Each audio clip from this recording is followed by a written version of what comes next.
මෑත කාලීනව ලංකාවේ ඉතාම ජනප්‍රිය වුණු ගීතයක් තමයි මේ දුමාරේ. මේ ගීතය සම්බන්ධයෙන් ගොඩක් විචාර ඉදිරිපත් වුණා. ඒකත් විශේෂ දෙයක්. මොකද මේ ගීතයක් ජනප්‍රිය වුණු පළියටම ඒ පිළිබඳව විචාර ලියවෙන්නේ නැහැ. ඒ සඳහා ඒ ගීතයේ සතු යම් විශේෂ වටිනාකමක් තියෙන්න ඕන කියන එක තමයි ඒකෙන් අපිට පේන්නේ. විවිධ තමන් දකින කෝණ වලින් මේ පිළිබඳව අදහස් ඉදිරිපත් කරලා තිබුණා. මට පෙනුන දෙයක් තමයි ගොඩක් වෙලාවට මේක රූප රචනය අතහැරලා තමයි මේ විචාර ලියලා තිබුණේ. නමුත් අපිට එහෙම මේ රූප රචනයේ අතාරින්න හැකියාවක් නැහැ. මොකද මේකේ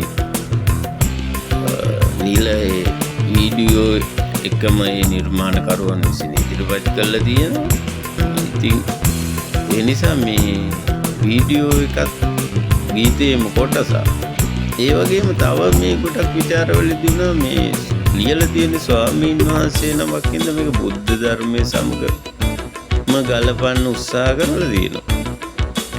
ඉතින් ඒවත් එක අය දකින විදිය. නමුත් මේක මේ මට දැනෙන විදිය, මම දකින විදිය මදක් වෙනස්. ඒ නිසාම මට හිතුණා මේ ගැන මේ ඉදිරිපත් කරන්න ඕන මේක මට දැනුණු විදිය කියලා. දැන් මේ ගීතය ගත්තාම පටන් ගන්න අර පොට කියන ස්කූටි බයික් එකක් ස්ටාර්ට් කරගෙන යන මේ ශබ්දේ. ඒ ශබ්දේ ගත්තම ටිකක් අමාරුයි. පිකප් එකක් නැති වාහනයක් මේ ස්කූටි බයික් එක. ගොඩක් බරපතල යන්න අමාරු, වේගෙන් යන්නත් අමාරු. මට හිතෙනවා ඒක අර සමපාත වෙනවා කියලා. මේ ගීතයෙන් කියවෙන්නේ සමාජයේ මිනිස්සුන්ට තියෙන ප්‍රශ්න සම, ජීවත් වෙන්න තියෙන අමාරු, එතකොට මුදල් හොයන්න තියෙන අමාරු, ඒ වගේම අර මේ සමාජයේ යන විදිය පිළිබඳ ඔවුන්ගේ නොදැනුවත්භාවය ආදී නිසා ඔවුන් මුහුණ දෙන ගැටලු ආදී මේකී නොකි නොයෙකුත් ඒ ගැටලුත් එක්ක ඒ කට්ටිය විඳින බාධාවන් සමග මේ හඬ සමපාත වෙනවා. ඒක ඉතින් අර මේ ගීතය පළවෙනි අවස්ථාවේදීම අහනකොට නෙමෙයි, නැවත අහනකොට තමයි අපිට හොඳින්ම දැනෙන්නේ.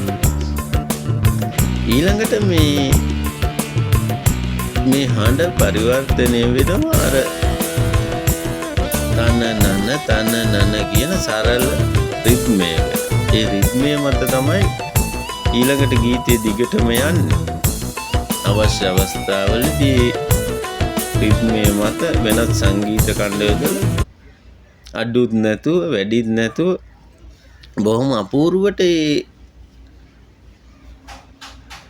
සංගීත නිර්මාණය කරලා තියෙනවා. ඊළඟට මේ රූප රාමු ගත්තම ආරම්භයේදීම ඔය කාක්කෙක් ගිහිල්ලා අර ලයිට් කණුවක් උඩ වහනවා, බල්ලෙක් කොයිලගල ඉන්නවා. ඊළඟට මේ ඔය මාළු වල්ලන අය ඒ දැල් එක කරන මේ වැඩ. එතකොට මේ පැල්පත් ඔය මුඩුක්කු කියලා කියන්නේ මුඩුක්කුවේ නිවාස. ඊළඟට මේ අපිට නිශ්චිත මේකේ අර්ථයක් දෙනවා. අර පිස්තෝලයක් හංගලා තියෙන තැනකින් අරගෙන ඒක මේ තමන්ගේ මේ ඇඳුම් අස්සේ ගහගෙන සංගවගෙන යන අතරේ මේ කතා කරන යම් කෙනෙක් එක්ක මොකක් හරි ගනුදෙනුවක් කරන මුදල් දීලා. ඉතින් ඒ තුලින් අපිට මේ අර පද රචනයට එනකොට මේ අදහස නිර්මාණය කළ ඉවරයි මේ මොකද්ද කියන්නේ කියලා. ඒ නිසා අර මේ අහසට පොළොවෙන් නගින්නේ මේක දුමාරයයි කියන තැනට එනකොට ගීත රසිකයාට ප්‍රශ්නයක් ඇති වෙන්නේ නැහැ. මේක මේ කියන්නෙම මේ අර මිනිහෙක් මැරිලා පුච්චනකොට යන මේ දුම්රොටු ටික ගැනයි කියන එක මේ ප්‍රශ්නයක් ඇති වෙන්නේ කාටවත්. ඒක නැත්තම් ඉතින් අර වෙන වෙන දුම් තියෙනවා. නමුත් එහෙම ගැටලුවක් ඇති වෙන්නේ. ඊළඟට මේ කියනවා බොහොම මේ අපේ ඇඟේ මේ අවට තියෙන ඇඟේ ගැටි ගැටි තියෙන මේ ප්‍රධාන සත්‍යයක් මේ තමයි ඊළඟට ඉදිරිපත් කරන්නේ. නුඹ ලෝකෙට කවුරු වුණත් නුඹව මතක සුමානය. ඉතින් මේ ලෝකය ගත්තොත් මේ විශාල මේ පුළුල් අර්ථයක්. ලෝකේ ගත්තම අවුරුදු මිලියන ගාණක් තිස්සේ මේ දැන් මිනිසා ඇති වෙලත් එච්චර කාලයක් වෙනවනේ. ඊට පස්සේ යම් යම් සොයා ගැනීම කළා ශිෂ්ටාචාර ඇති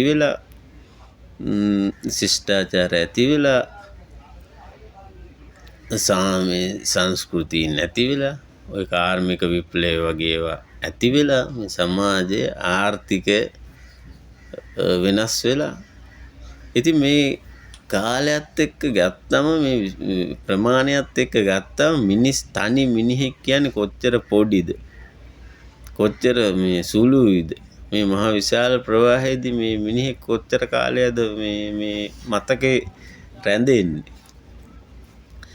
ඒ කියන දේ ඒකෙදි එකපාරටම මේ හොඳින් මේ දනවන්න සමත් වෙලා තියෙන ගීතේ. ඊළඟට මේ අපි යකාට බයද බං සොහොන අපි විමානයයි කියලා මේ සමාජය මේ දැන් මෙතනින් අර නිරූපණය වෙන සමාජය මේ නීති විරෝධී ක්‍රියාවලිය දෙන මේ පාතාලය කියන වචනේනේ අපි යොදන්නේ මේකට. ඒ සමාජය ගත්තම එයාලා ඉන්නේ මරණය අතින් අරගෙනනේ. මරණය මේ කොයි වෙලේද කියන්න බෑනේ. ඒ අවදානම දරාගෙන තමයි හැම වෙලෙම ඉන්නේ. ඉතින් සොහොන අපේ විමානයයි. එතකොට තව කියනවා මේ ඊළඟට කියනවා මේ කොකාට වාරය නම් තිත්තයට දෙවාරයයි කියලා.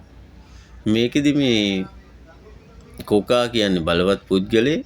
මේ එතරම් දුබල පුද්ගලයාට අවස්ථාවක් ලැබෙනවා කියන එක තමයි ඒකෙදි අදහස වඩා තීව්‍ර කරලා යොදලා තියෙනවා. අර ජන කියමන වෙනස් කරලා යොදලා තියෙන්නේ. දැන් ජන කියමනේ තියෙන්නේ කොකාට වාරේ නම් තිත්තේටත් වාරයක් එනවා කියලා. නමුත් මෙතෙන්දී ස්වාමීන් වහන්සේ මේක බොහොම අපූර්වට යොදාගෙන තියෙනවා. මේ ජන කියමන් වෙනස් කරලා තිත්තයට දෙවාරයයි කියලා. එතෙන්දී මේ අර අර්ථය වඩා තීව්‍ර වෙලා තියෙනවා, තීව්‍ර වෙලා දැනෙනවා. ඒ වගේම මේ ජන කියමන් නිසා අපිට මේ ගීතය ගොඩාක් සමීපව දැනෙනවා. මොකද මේ ජනවාරයේ තියෙන කියමන් මේ දුරින් තියෙන ඒවා නෙවෙයිනේ, අලුත් දේවල් නෙවෙයිනේ. අපේ මේ දිනදා අපිට කියවෙන වචන නෙවෙයි. අන්න ඒක නිසා ඒ ගීතේ දැනීම වඩාත් වැඩි වෙලා තියෙනවා. ඊළඟට අපි මේ ගොඩක් කාලය ගන්න නැතුව මේ ඉක්මනින් කිව්වොත් ඊළඟට මේ තියෙනවා ගල් කටස් පටස් ගාලා ගිටාර් වෙනවා බා සින්දු වල මෙල්ලි. ඇත්තට මේ සමාජයේ මිනිහෙක් තුල උනත් මේ පටස් ගාලා මේ තියෙන සංවේදී හදවතක් තියෙනවා. මේ කලාවට ලැබි බවක් තියෙනවා. මේක මේ නරක මිනිහයි කියලාම කෙනෙක් නෑ. ඒ තුලත් මේ හොඳ තියෙනවා. මේ පුරුදු කරලා ගන්න පුළුවන් දේවල් තියෙනවා කියන එක. ඒ වගේම ගීත වලට තියෙන කැමැත්ත කියන එක පෙන්වු කරනවා. චීන පටස් දාලා වගේ පුටාරකේ ඇති 6-4 කල්ලි. මේක ගොඩක් අර මේ දිව්‍ය ලෝකාය අපාය 4 සමග ගලපන් මේ තමයි ගොඩක් අය විචාරය කරලා තිබුණේ. නමුත් ඒ වගේ විචාරවලට යනකොට මට නම් දැනෙන දෙයක් තමයි මේ අර ඒකදී දැන් මේ පද අතර දැන් ඒ පදේ විචාරේ අනිත් පදත් එක්ක පරස්පර විරෝධීව සමහර වෙලාවට එකම ඒ ගීපදයේ තුලම මේ තේරුම් කරන්න බැරුව හිර වෙනවා වගේ. ඒක නිසා මට නම් මේක දැනෙන එක තමයි මේ ඉතින් මේ ආගමික පැත්තටම යන නිසා මේ නෙවෙයි ඒක මට නම් දැනෙන්නේ මේක මේ චීන පටස් දාලා කියන බොහොම ලේසියෙන් පහසුවේ මේ චීන පටස් දාන පුපුරල යනවනේ ඒ වගේ මේ උටාර එක කියලා මේ ෆුට් බයිසිකල් කියන ගොඩක් ලාභ දෙයක්. මේ වගේ ලාභෙට මේ 6-4 කල්ලික මේ සද්දන්ත තරුණයෝ තමයි මේ කණ්ඩායම වල ඉන්නේ. මේ සද්දන්ත තරුණයෝ කොතර ඉක්මනට සහ ලාභෙට මේ මැරිලා යනවා, විනාශ වෙලා යනවා මේ සමාජයන් තුල මේ ක්‍රියාකාරීත්වයන් තුල කියන එක. ඊළඟට මේ අපේ කොටස් වෙළඳ පොලේ සටස් ගන්නකොට වැටෙන්නේ නැහැ සල්ලි කියන එක මේ මට දැනෙන්නේ කට්ටියටත් ඉතින් මේ මුදල් හොයන්න තියෙන විශේෂයෙන් අමාරු කියන අවදාන ජීවිත අවදානමත් දරන්න ඕනේ දැන් මේ කට්ටිය. ඉතින් ඒ අමාරුව තමයි සටස් ගාලා සල්ලි හොයන්න බෑ. අර මේ කොටස් වෙළඳ පොලේ මේ ආයෝජනය කරලා තියෙන ලොකු ව්‍යාපාරිකයෝ වගේ කියන එකයි. එතනදී මේ සමාජයේ දැන් මේ ඉහළ මේ ආර්ථික වශයෙන් ඉහළ පන්තිය සහ මේ පල්ලෙහා පන්තිය අතර තියෙන ඒ වෙනසත් මෙතනදී නිරූපණය වෙලා තියෙනවා. අපි හෙටත් මෙහෙමමයි. එතකොට මේ ගැටක් තියෙනකොට, ගැටක් කියන්නේ ගැම්ම කියන එක තියෙනකොට මේ සටනින් අතහරින්නේ නැහැ කියන එකයි. අපි මේක අතහැරලා මේ යටත් වෙන්නේ නැහැ. දිගටම සටන් කරනවා කියන එක තමයි ඒකෙදි කියන්නේ. ඊළඟට තියෙනවා අර මේ ළඟට තියෙනවා රැප් කොටස. ඒ රැප් කොටස වෙන ගීතවල මේ ගීතේ මේ හොඳට ඇහෙනවා. ඒ වගේම අර්ථකුත් තියෙන රැප් කොටස මේ කියාගෙන යනවනම් මෙන්න මේ වගේ තියෙන්නේ. බැස්සෙම කිටමරලා වැස්සෙත් හද ගැස්මට මුල පුරලා. ඒක අර බැස්සෙම කිටමරලා කියනකොට මෙතෙන්දි මේ මොකටද මේ කොල්ලෙක් කිටමරලා බහින්නේ?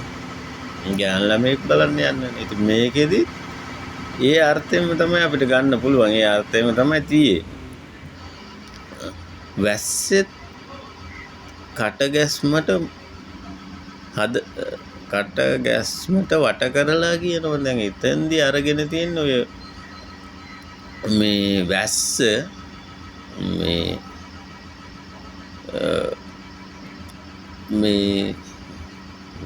වට කරලා හොඳට වහිනවනම් මේ කටගැස්මට වට කරලා එතෙන්දී මේ අරගෙන තියෙන්නේ මේ කිටමරලා බහිනකොටම දැන් ලොකුවට වැස්සක් වට කරලා වහලා තියෙනවා. මේක අර කටගැස්මට තමයි මේ උපමා කරලා තියෙන්නේ. මේ උපමාවක් තමයි යොදාගෙන තියෙන්නේ මෙතෙන්දී. කටගැස්ම කියන්නේ මේ මත්පැන් පානය කිරීමේදී යොදන වචනයක්නේ. නමුත් මෙතෙන්දී මේ කටගැස්මේදී සිදුවෙන්නේ මේ මත්පැන් පානය වඩාත් මේ රසය උද්දීපනය කරන. දැන් ඒ වගේ මෙතෙන්දී මේ වැස්ස අර මත්පැන් පානයට කටගැස්ම වගේ මේ වැඩේට මේ වැස්ස කටගැස්මක් වෙලා තියෙන. මොකද්ද මේ වැඩේ? මේ වැඩේ මේ ගෑන් ළමෙක් බලන්නනේ යන්නේ. නමුත් අර සාමාන්‍යයෙන් මේ ආදර කතන්දරයට වඩා මේක වෙනස්. මේක පෙන්නනවා මේ වර්තමාන සමාජයේ තියෙන මේ යම් ඛේදවාචකයක්. ඛේදවාචකේ තමයි මේකෙදි පෙන්눔 කරන්නේ. දැන් මේ රූපරාමුත් එක්ක අපි ගන්න ඕන. රූපරාමු වල අර මේ යම් අවස්ථාවකදී අර මේක අර්ථය මේ සීමා කරනවා කියවට මෙතෙන්දී අර්ථය මේ නිශ්චිත වෙලා තියෙනවා. නිශ්චිත කරලා දීලා තියෙනවා මෙතෙන්දී. මොකද මේ යන්නේ මේ බලන්න යන එක්කෙනා ඇවිල්ලා මේ ඔය නයිට් ක්ලබ් රාත්‍රී සමාජ ශාලාවල ඉන්න ගෑනු ළමයෙක්නේ දැන් මේ බලන්න යන්නේ. එතකොට මෙතෙන්දි මේ ඒ ගෑනු ළමයා කෙරෙහි යම් ආදරයක් මෙයාගේ හිතේ ඇති වුණාද කියන ප්‍රශ්නයත් සමග බලනකොට නමුත් ඉතින් මේ කට්ටිය ඉතින් මේ මුදලට මේ වැඩේ මේ මුදලට ගනුදෙනුවක් කරන අයනේ. ඉතින් මේ තුල මේ අර මේ තරුණයන්ගේ හදවතේ ඇතිවන මේ ගැටුම්කාරී බව තමයි මේකෙදි පෙන්වන්නේ. ගැටුම්කාරී බව මේ පෙන්නලා තියෙනවා මෙතන. ඉතින්දී අර දොස්තරයයි පිස්සත් මග ඇරලා කියනකොට මේක යද්දිත් මේ වගේ මොන ගමනක් ගියත් මෙයාලට මේ ලොකු අවදානමක් තියෙනවනේ ඉතින්. අර මේ පැණිහැලියට වැටිච්ච ඇඹලයා වගේ ඉන්න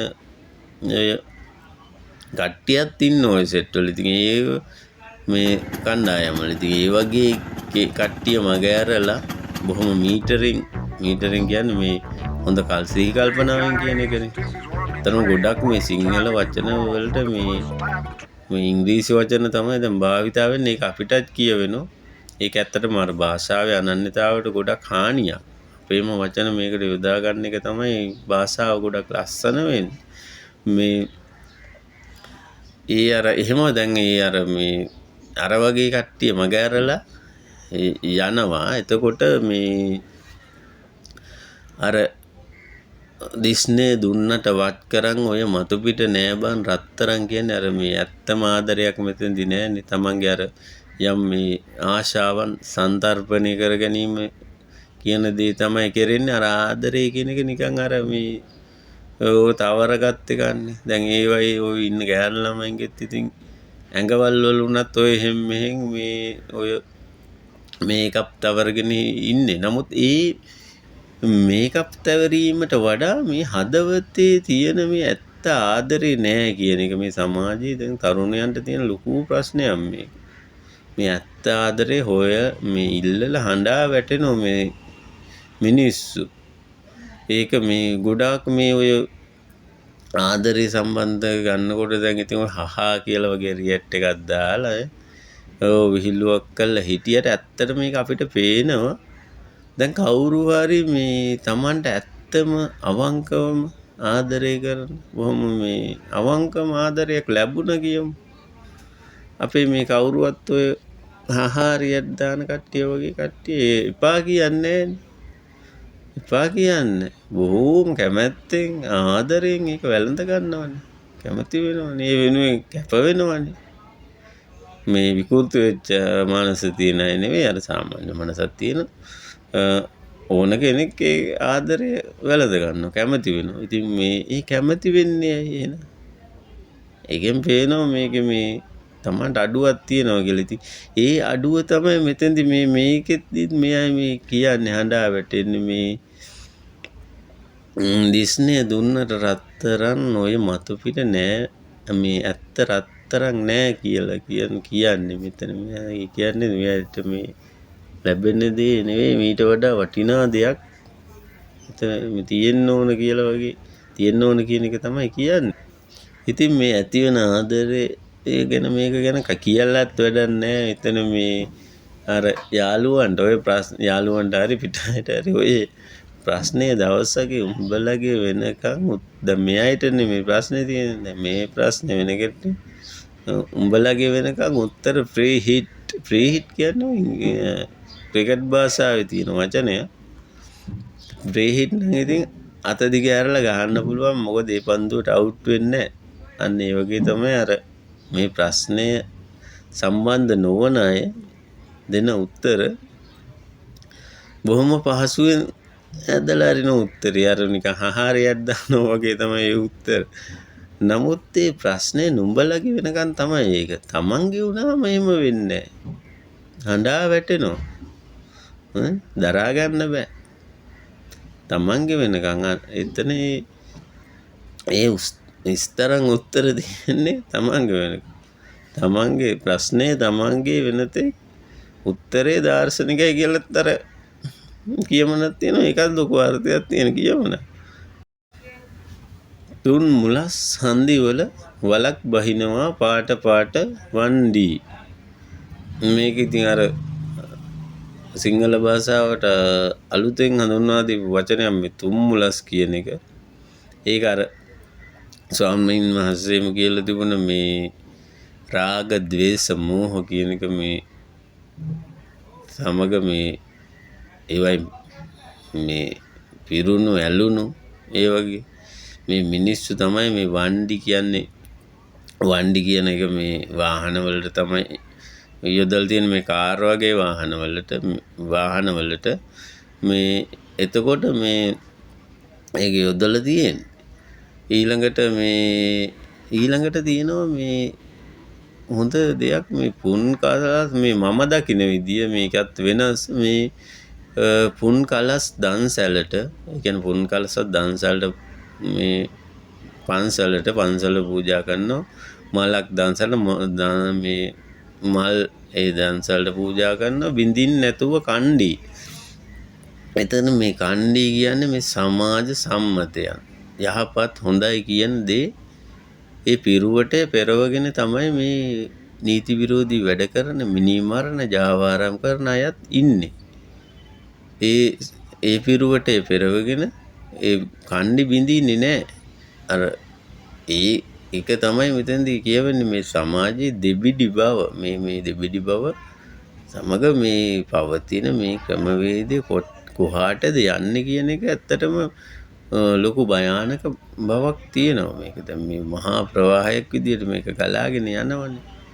මේක කවුරුවත් මේ අන්තිම වෙන්නේ කොතනින්ද හොයන්නේ නැහැනේ. මේක මේ තමන් ඉහළට යන්නනේ බලන්න. ඉතින් ඒක නිසා මේ සමස්ත ක්‍රියාවලිය ගිහිල්ලා අන්තිමට මේ සමස්තයම විනාශ වෙන තැනකට යනවද කියන එක ගැන කාටවත් මේ අවධානයක් නැහැ සමාජයේ. ඒ ගැන අපි දැන් කතා කරන්නේ ඒක විහිළුවක් වගේ වෙනවනේ. ඒක තමයි මේ තියෙන මේ පවතින යථාර්ථය. ඊළඟට බොරු වලස් මුහුණු නැති කලස් දානවනේ. එතකොට මේ අර ඇත්තටම තමන්ගේ මේ ශක්තිමත් මේ නොවන බොරුවට මූණක් දාගෙන මේ තමන්ගේ වැඩ පෙන්වන්න ගියොත් ඉතින් ඒක මේ අන්තිමට නෝන්ඩි වෙනවා කියන එක කොහොමත් සිදුවෙන දෙයක් නේ මේ සමාජවල. විතරක් නෙවෙයි සමස්ත සමාජයේ. ඊළඟට මේ ඔය පැලස්වල සුමුදු පළස්වල ඒක ඇත්ත. ඉතින් ඔය පැලස් කියන්නේ මේ මාලිගා වගේ මේකවල විශාල ධනෙති කුවරයන්ගෙත් ඉන්න ඔය චණ්ඩි පාට දාගෙන ඉන්න අය. හැබැයි ඉතින් ඒ කට්ටිය අර ජීවිත අවදානමක් වගේ මොකක් හරි අවදානමක් එන අවස්ථාවක හැංගෙනවා. ඒක පුළුවන් නම් පලා යනවා. නමුත් අර මේ දුක් විඳලා මේ සමාජ අසාධාරණයට ලක් වෙලා කන්න බොන්න නැති මේ අතීතයක් තියෙන අසාධාරණයට ලක් වෙච්ච අය තමන්ගේ ජීවිත මේ පරිත්‍යාගයෙන් තමන්ගේ හෘද සාක්ෂිය වෙනම පෙනී හිටිනවා. ඒක දැන් මේ ඔය පාතාලේ සම්බන්ධ කතන්දරවල තුර දැන් අතීතයේ ඉඳලා අපිට පේන දෙයක්.